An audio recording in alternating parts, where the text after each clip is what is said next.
ভাইয়া চা।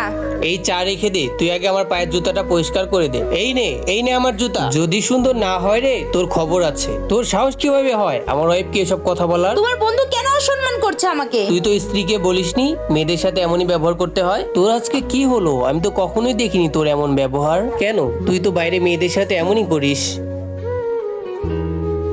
তুমি কেন ভিতরে আসলে? স্যার আপনিই তো বললেন পরে যে আছে তাকে আসতে, এই তো আমি এই জন্যই চলে আসলাম আপনার কাছে। মেয়েরা কখনো অফিস সামলাতে পারে নাকি? তোমাকে তো বাদ দিয়ে দিতে হবে। কি আপনি আমাকে এই জন্য রিজেক্ট করেছেন যে আমি একজন মেয়ে মানুষ? এই কেমন লজিক দিলেন স্যার? মেয়েরা শুধু ঘর সামলাবে, জামা কাপড় কাচবে, থালা বাসন মাজবে, ওদের কিসের যোগ্যতা? তুমি গিয়ে ঘরে বসে থাকো, বের হও আমার অফিস থেকে।